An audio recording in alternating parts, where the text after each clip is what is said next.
Hello friends, welcome to my YouTube channel.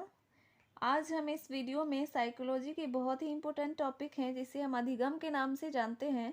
तो चलिए इस टॉपिक को स्टार्ट करते हैं और इसके बारे में डिस्कस करते हैं। तो सबसे पहले जानेंगे हम अधिगम होता क्या है, अधिगम का क्या अर्थ है। तो अधिगम यानी लर्निंग, जिसे हम सीखना भी कह सकते हैं। अभ्यास, प्रशिक्षण और अनुभूति। अभ्यास, प्रशिक्षण और अनुभूति से व्यवहार में आए अस्थायी परिवर्तन को अधिगम कहते हैं।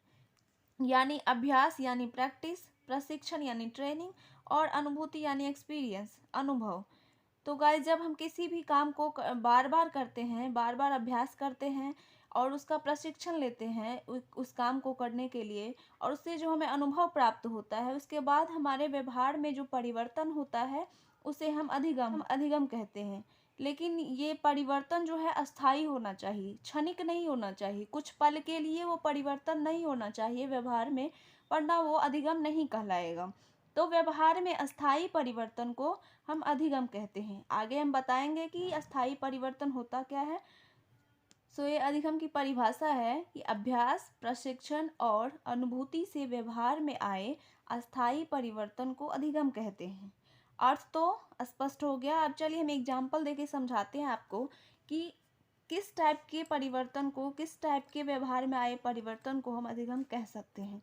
तो फ्रेंड्स, जैसे मान लीजिए कि माना कि कोई व्यक्ति टाइप करना सीख रहा है। स्वभावतः टाइप करने की प्रक्रिया किसी प्रशिक्षण के आधार पर सीख रहा है।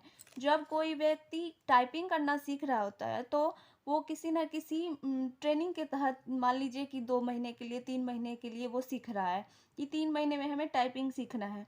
तो वो प्रशिक्षण ले रहा है टाइपिंग का। और जब वो शुरुआत में क्या करता है, टाइपिंग करना स्टार्ट करता है, तो ज़रूरी नहीं है कि वो टाइपिंग सही कर ले।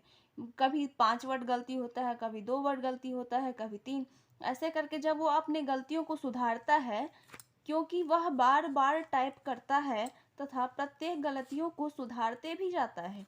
जब वह अपने गलतियों को सुधारते जाता है और अंत में बिना किसी गलती के ही वह टाइप करना सीख लेता है, तो उस परिवर्तन को क्या कहते हैं, अधिगम कहते हैं। जब वह सीखने के बाद, प्रशिक्षण के बाद, बार बार अभ्यास करने के बाद जो उसे टाइप करने का जो अनुभव प्राप्त होता है, उसके बाद जब वह बिना किसी गलती के ही टाइप कर लेता है, तो उस परिवर्तन को क्या कहते हैं, अधिगम कहते हैं। तो गाइस, बहुत सारे ऐसे सीखने की प्रक्रिया है जिसे हम अधिगम नहीं कह सकते हैं। तो नोट में हम आपको बता रहे हैं कि व्यवहार में और भी कई तरह के परिवर्तन आते हैं जो अस्थायी नहीं होते हैं।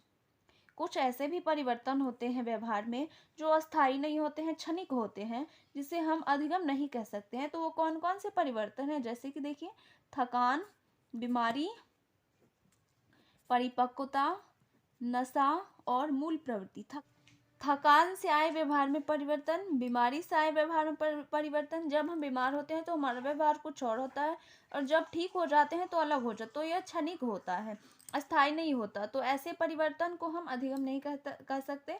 परिपक्वता, नशा और मूल प्रवृत्ति। मूल प्रवृत्ति यानी कुछ ऐसे चीज होते हैं जो हम जन्म से ही करते आते हैं। जैसे कि जब हम प्याज काटते हैं तो अपने आप ही आंखों से आंसू निकलने लगते हैं, तो ये मूल प्रवृत्ति होते हैं। तो इस तरह के परिवर्तन को हम अधिगम नहीं कह सकते, ये आप याद रख लीजिएगा।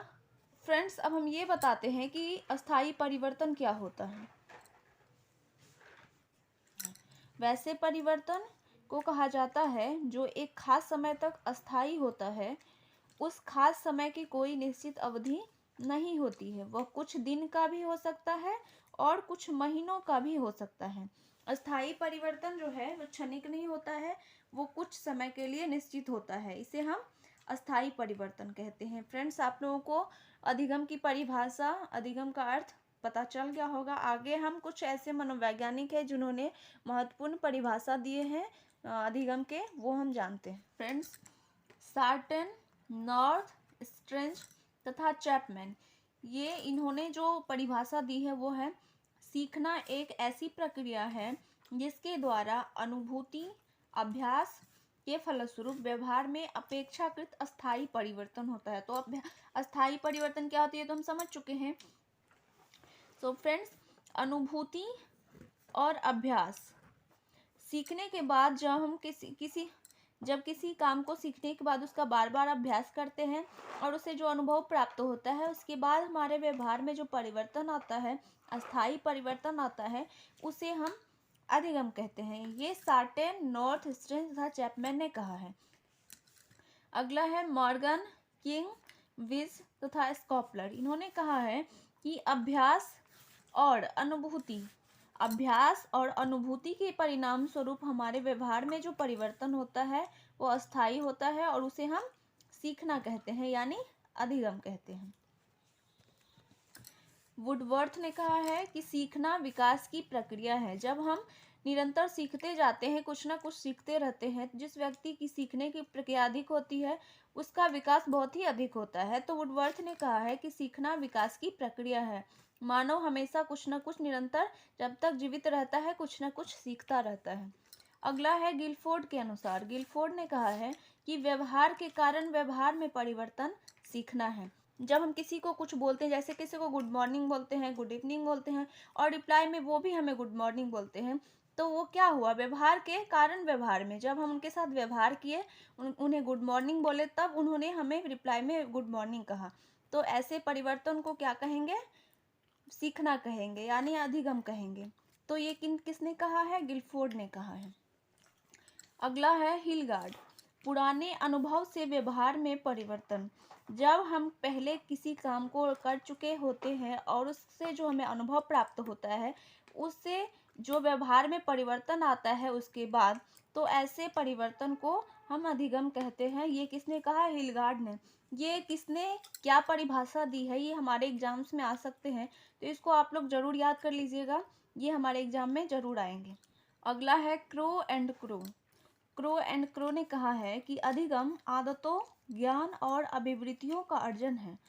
आदत, ज्ञान और अभिवृत्ति, ये तीन चीज याद रखिएगा। क्रो एंड क्रो ने कहा है कि ये तीनों चीजों का जो अर्जन है वो क्या है, अधिगम है। नेक्स्ट है स्किनर।